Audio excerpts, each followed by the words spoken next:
अस्सलाम वालेकुम।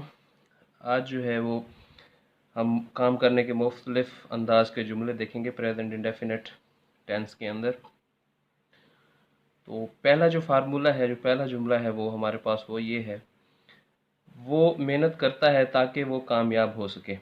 अब इस सेंटेंस के, इस जुमले के दो पार्ट्स हैं। एक जो पहला पार्ट है वो यहाँ तक है, वो मेहनत करता है, ये यहाँ तक। तो ये हमारा प्रेजेंट इंडेफिनिट टेंस के अंदर है। और दूसरा जो इसका पार्ट है वो है ताकि वो कामयाब हो सके या हो जाए, ये जो है वो पास्ट इंडेफिनिट टेंस के अंदर है।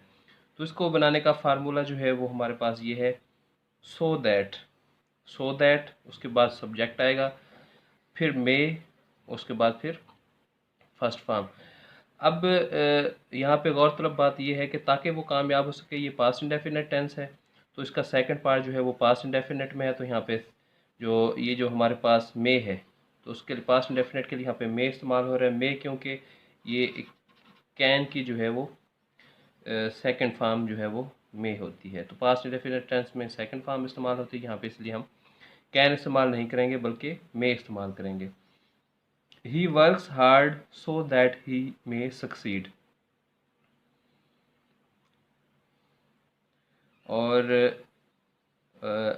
बाज़ दफ़ा जो है हम जो है वो कैन की जगह मे भी इस्तेमाल कर सकते हैं। बाज़ दफ़ा कैन और मे दोनों चीज़ों को हम ओमिट कर सकते हैं, यानी सेंटेंस से ख़त्म भी कर सकते हैं। लेकिन जो बेटर एक्सप्रेशन है वो ऊपर वाले फार्मूले में दिया हुआ है। बेहतर यही है कि आप ऊपर वाले फार्मूले को ही यूज़ करें। फिर हमारे पास नंबर 2 पे आता है, रियाज हमें हंसाता है। रियाज हमें हंसाता है, यहाँ पे हंसाना हो गया, रुलाना हो गया, भगाना हो गया, समझाना, नचाना या सुलाना वगैरह। तो इसका जो फार्मूला है वो, उसमें सबसे पहले सब्जेक्ट आएगा, फिर मेक आएगा या फिर मेक्स आएगा, फिर उसके बाद पर्सन, यानी फर्स्ट पर्सन, सेकंड पर्सन या थर्ड पर्सन। उसके बाद हमारे पास फर्स्ट फॉर्म आएगी, रियाज मेक्स अस लाफ। और इसका अगर हम नेगेटिव सेंटेंस देखें तो Riyaz does not make us laugh आएगा, और नीचे आएगा Riyaz does Riyaz make us laugh. यहाँ पे मेक्स लिखा हो, ये मेक्स नहीं आएगा, मेक आएगा। Does Riyaz make us laugh, यानी रियाज किसी न किसी चीज़ की वजह बन रहा है। किस चीज़ की वजह बन रहा है? हमें हंसाने वगैरह की, या उसके अलावा और भी चीज़ें इसमें आ सकती हैं।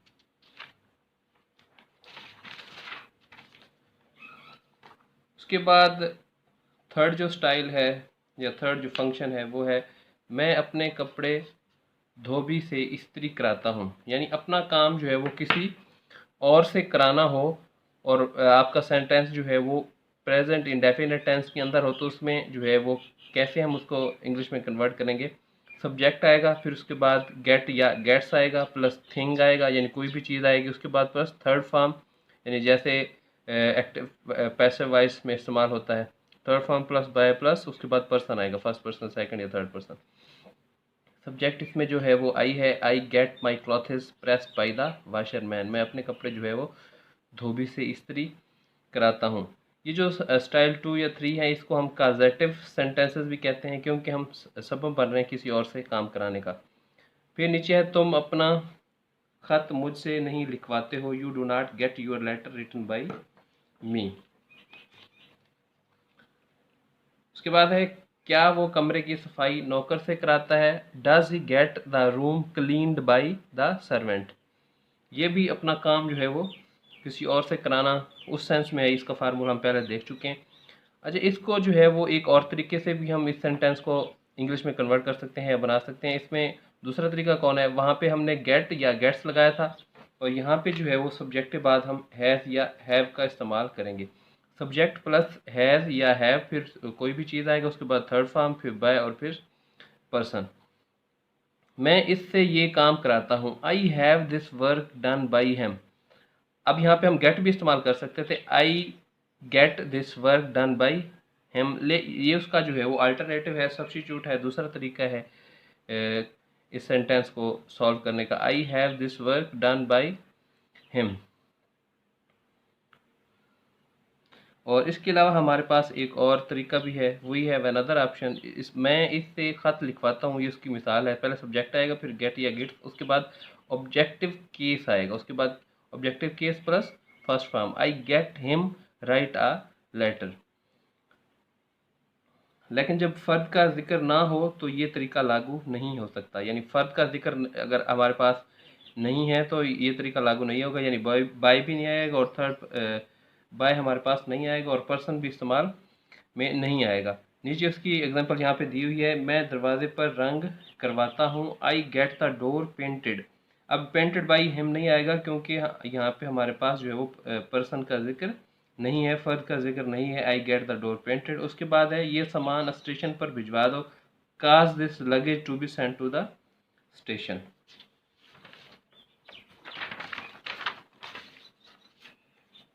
अब हमारे पास जो है फोर्थ स्टाइल है, फोर्थ एक्शन है हमारे पास, मुझे तैरना आता है या मैं तैरना जानता हूँ। इसमें सबसे पहले सब्जेक्ट आएगा, उसके बाद नो आएगा या नोज आएगा, फिर हाउ आएगा और उसके बाद इन्फिनेटिव आएगा। इन्फिनेटिव मतलब ये फर्स्ट फॉर्म के साथ हम जो है वो टू का इस्तेमाल करेंगे। I know how to swim, to swim जो है ये हमारे पास इन्फिनेटिव है। I do not know how to swim, do I know how to swim. Why do I know how to swim, ये फर्स्ट सेंटेंस हमारे पास जो है वो सिंपल सेंटेंस था, अफर्मेटिव सेंटेंस था। उसके बाद सेकंड जो ये सेंटेंस है हमारे पास, ये नेगेटिव है और ये हमारे पास इंटेरोगेटिव है, और ये जो सेंटेंस है ये डबल इंटेरोगेटिव है। उसके बाद हमारे पास फिफ्थ स्टाइल है ये, तो बाज़ार पहुंचने में 1 घंटा लगता है। तो इसका जो फार्मूला है इसको बनाने का, इसमें आएगा सबसे पहले आएगा it takes plus objective case आएगा, उसके बाद थिंग आएगा, ऑब्जेक्टिव केस या कोई भी थिंग आप लगाएंगे, उसके बाद टाइम आएगा और उसके बाद इन्फिनेटिव।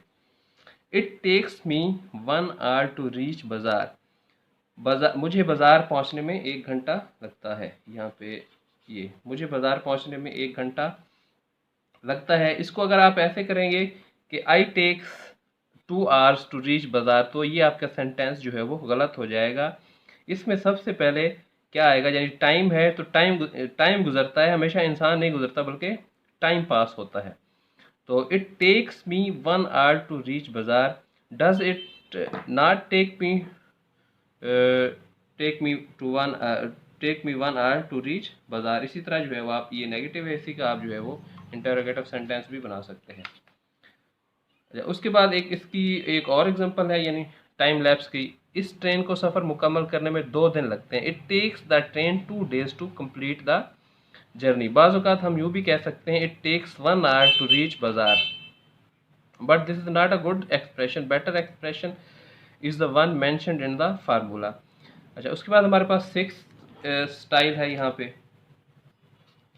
तो ये किताब पढ़कर हम सोचे बगैर नहीं रह सकते, यानी सोचे बगैर ना रह सकना, ये स्पेशल सेंटेंस मैंने इसीलिए लिखा है ताकि ये भी आपको क्लियर हो जाए। प्रेजेंट पार्टिसिपल आएगा, प्रेजेंट पार्टिसिपल यानी कि जिसको आप वर्ब की फोर्थ फॉर्म कहते हैं। सबसे पहले प्रेजेंट पार्टिसिपल आएगा, उसके बाद प्लस अदर थिंग्स आएंगी, फिर सब्जेक्ट आएगा, फिर कैन नॉट हेल्प आएगा, फिर प्रेजेंट पार्टिसिपल आएगा।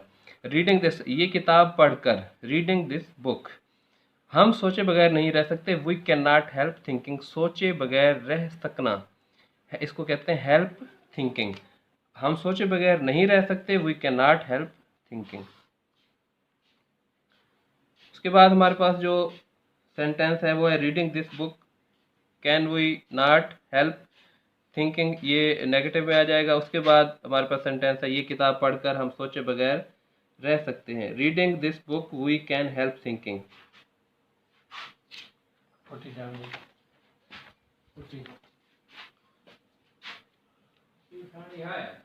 अंग्रेजी पढ़े बगैर हम नहीं रह सकते या अंग्रेजी पढ़े बगैर हमारा गुजारा नहीं है, we can not help reading English, यानी अंग्रेजी पढ़े बगैर हम नहीं रह सकते, we can not help reading English. अंग्रेजी के बिना हम नहीं रह सकते, तो इसमें हम लिखेंगे we can not do without English.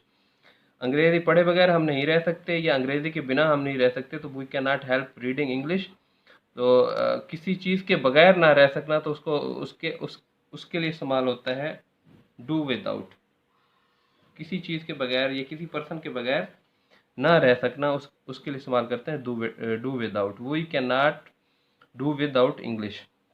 Suppose a person who is extremely hungry is given a chance to take meal, the others are waiting for a certain person, but he says I can't help it, and he started having his meal. मैं तो नहीं रह सकता। यानी अगर हमारे पास उर्दू में एक जुमला है मैं तो नहीं रह सकता, तो इसकी जब इंग्लिश बनाएंगे तो हम लिखेंगे आई कांट हेल्प इट। मैं तो नहीं रह सकता की इंग्लिश होती है आई कांट हेल्प इट। ऊपर एग्जाम्पल भी दी हुई है, उसमें बताया गया है कि आप किसी दावत में गए हुए हैं कुछ लोग, तो आप में से एक पर्सन ऐसा है जिसको बहुत ज़्यादा भूख लगी हुई है और सामने खाना पेश कर दिया जाता है, लेकिन किसी खास बंदे का इंतज़ार हो रहा है, तो वो उसे भूख ज़्यादा लगी हो तो वो कहता है जी मैं तो नहीं रह सकता, यानी कि मैं इंतज़ार नहीं कर सकता, मैं तो नहीं रह सकता, मैं तो खाऊंगा। तो उसमें आएगा आई कांट हेल्प इट। आगे हमारे पास जो है वो सेवंथ स्टाइल है, दौड़ना तो दरकिनार या दौड़ने का तो जिक्र ही क्या, वो तो चल भी नहीं सकता। यानी दौड़ने की तो बात ही क्या करनी, वो तो चल भी नहीं सकता। तो इसको जब बनाएंगे तो सबसे पहले फार्मूला में आएगा नॉट टू स्पीक ऑफ, यानी जिक्र ही क्या, नॉट टू स्पीक ऑफ। उसके बाद हमारे पास जीरण आएगा। अब ये जीरण क्या होता है, जीरण जब आप किसी फॉर्म ऑफ वर्ब को जो है वो नाउन के तौर पे भी इस्तेमाल कर रहे हैं और वर्ब के तौर पे भी इस्तेमाल कर रहे हैं, उसे हम जीरण कहते हैं। उसके बाद सब्जेक्ट आएगा, फिर प्लस कैन आएगा या डू या डज आप इस्तेमाल करेंगे, हैज़ हैव प्लस नॉट और इवन, फिर प्लस फर्स्ट फॉर्म और या फर्स्ट फॉर्म या फिर noun. Not to speak of running, यानी दौड़ना तो दरकिनार या दौड़ने का तो जिक्र ही क्या, not to speak of running. अब इसका जो सेकंड पार्ट है वो तो चल भी नहीं सकता है, he can not even walk. Car का तो जिक्र ही क्या, उसके पास तो एक बाइसाइकिल भी नहीं है, यानी ये मलकियत है इसमें। Not to speak of a car, he has not even of bicycle. उसके बाद हमारे पास है मुझे बाजार जाना है। अब ये स्टाइल हमारे पास 8 है, उसका पार्ट जो है वो ए है। मुझे बाजार जाना है, यानी कि किसी शख्स ने कोई काम करना है या कहीं पे जाना है और अपनी मर्जी से जाना है, या उसको कोई ज़रूरत है या फिर कोई काम है, तो उसका सेंटेंस जो है वो इंग्लिश में हम कैसे बनाएंगे। सबसे पहले सब्जेक्ट आएगा, फिर इज़ एम आर आएगा, फिर इन्फिनेटिव आएगा। I am to go to bazaar, I am not to go to bazaar, am I to go to bazaar. यहाँ पे क्वेश्चन मार्क इस्तेमाल करेंगे, where am I to go, मुझे कहाँ जाना है। अब ये हमारे पास ऐसा केस था जिसमें वो अपनी मर्जी से कहीं पे जाना चाहता है, लेकिन दूसरा केस हमारे पास ये है कि कोई पर्सन है, उसको ज़बरदस्ती जो है वो किसी काम पर भेजा जाता है या बाज़ार भेजा जाता है, तो उसके लिए कैसे क्या इस्तेमाल करेंगे हम। ये यहाँ पे एक एग्जांपल दी हुई है, मुझे बाज़ार जाना पड़ता है, यानी खारजी दबाव या मजबूरी है, मुझे बाज़ार जाना पड़ता है। अब इसका पता कैसे चलेगा कि ये सेंटेंस जो है वो इसके ऊपर खारजी दबाव है या कोई मजबूरी है या अपनी मर्ज़ी से जा रहा है। तो इसका कॉन्टेक्स्ट देखेंगे, यानी जो डायलॉग हो रहा है या जो बात हो रही है उससे साफ ज़ाहिर हो जाएगा कि ये जो खारजी दबाव है या मजबूरी है या फिर वो अपनी मर्ज़ी से जाता है। मुझे बाज़ार जाना पड़ता है, यानी कि किसी खारजी दबाव के तहत जाना पड़ता है, कोई मजबूरी वगैरह है, तो उसमें क्या इस्तेमाल होगा, सब्जेक्ट होगा प्लस हैज़ या हैव इस्तेमाल होगा और उसके बाद इन्फिनेटिव होगा। I have to go to बाज़ार, ये यहाँ पे हैव इस्तेमाल होगा और उसके बाद यहाँ पे इन्फिनेटिव। इसी तरह इसका जो है वो नेगेटिव सेंटेंस आएगा और उसके बाद जो है वो उसका इंटरोगेटिव सेंटेंस आएगा। The above mention two formulas must be considered according to the real context in case there is a external pressure or force and apparently in Urdu and sentence seems to be of the first style.